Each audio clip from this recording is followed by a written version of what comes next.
Okay, so this is what your nation states looks like when you first create it. Mine is the Kingdom of Zolar Nation. That's what I'll use to sign in, just Zolar Nation, and then the password that I chose. And you can see since I'm first starting out, I'm a minnow. That means I'm just kind of starting out, small fish, big pond. And it gives you a very brief summary about your nation. Mine says, the Kingdom of Zolar Nation is a fledgling, environmentally stunning nation remarkable for its complete lack of prisons.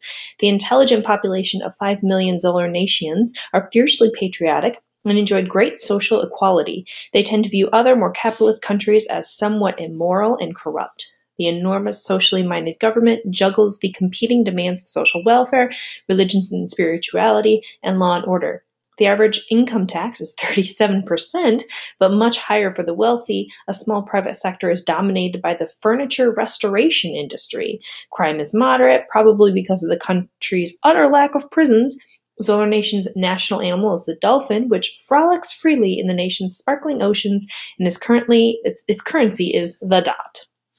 Now, as you know, some of those things were things that I chose, like the dolphin and the dot, and some of them they just filled in based on what I wanted as far as a country would go. You may have figured out based on how my summary came out there, I am attempting a utopian nation.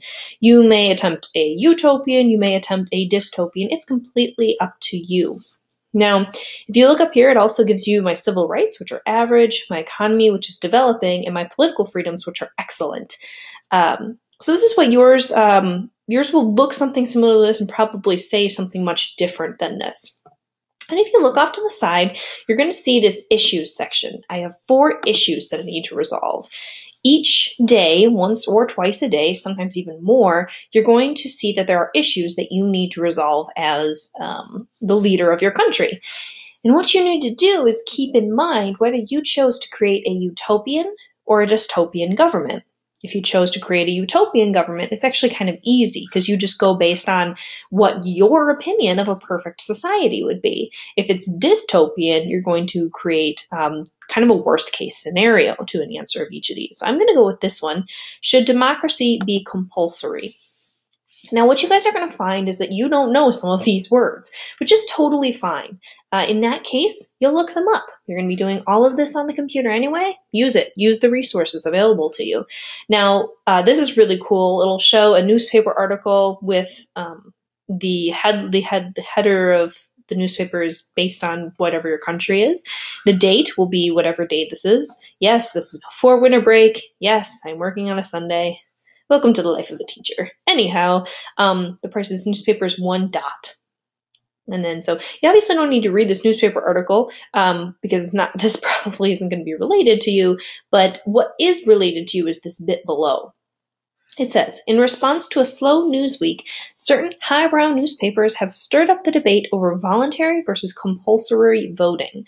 Now, I know that voluntary means that you choose to do something, and compulsory means you are forced to do something. So the issue here has to do with whether people should be forced to vote or whether they should just vote on their own. You're going to have 3 options at least. Sometimes there will be more, and they're usually quotes of some kind. And you have to choose which one you want to accept.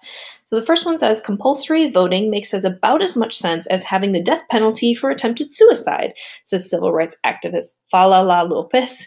You can't force people to be free, you can only give them the choice. Besides, if all those derelicts who can't be bothered to get off their butts every once in a while years to vote, who would they elect? I shudder to think. So that one is obviously against compulsory voting. That person wants it to remain voluntary. The second one, it's not contradictory at all, argues political commentator Samuel James. The fact is, if everyone votes, the outcome isn't truly representative. Some groups, like elderly gun nuts, vote more often than others. That's why we end up with such terrible politicians. So that one is very much for compulsory voting because they need everyone's opinion. This last one is a very interesting one. It says, this raises a very interesting issue, says Don Longfellow, your brother, and that is, why do we need elections anyway? Seems to me that it would be much simpler if we just decided what was right and did it. That would save everyone a lot of time. So that last one is basically saying you get to decide. not democracy, but you get to decide. So obviously, things in your nation will change based on what you end up deciding. Now, with each of these issues, remember, you have to decide. If you're going for utopia, you need to go based on that, your ideal. If you're going for a dystopia, you're going to need to go for worst case scenario. Now, it also has this option down here. The government has yet to formalize a position on this issue. Unless you have no idea at all, you should not dismiss this issue. I want you to try and engage as many issues as possible. So for this one, since I'm going for a utopian government, I'm going to select that it still should be voluntary because I want it to be fairly free. So I'm going to hit accept. And then they're going to show that this is the position your government is preparing to take. And that's that. Okay. And that's all you pretty much have to do for that issue. And it says legislation pending. And then to go back to your nation, you select Zolar Nation or whatever your nation would be.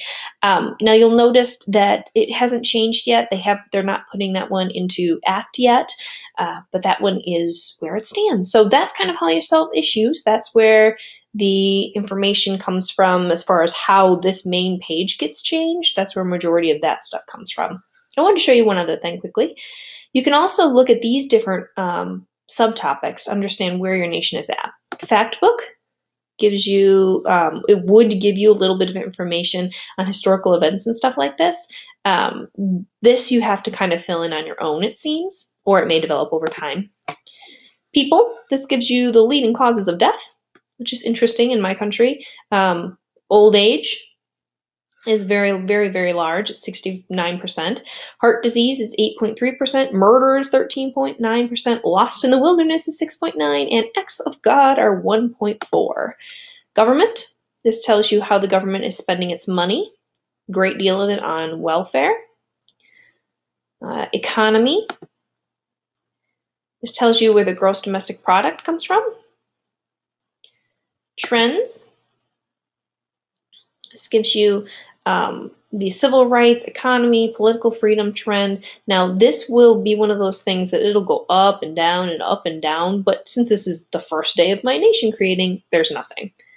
Analysis has to do with the world average in workforce participation versus theoretical maximum metric, and it will probably add many things along the way, but this one has to do with specifically employment.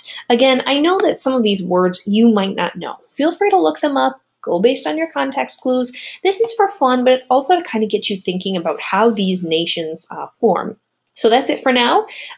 Good luck. I know you guys will love this. It's a lot of fun. It's something you can really get into, and enjoy.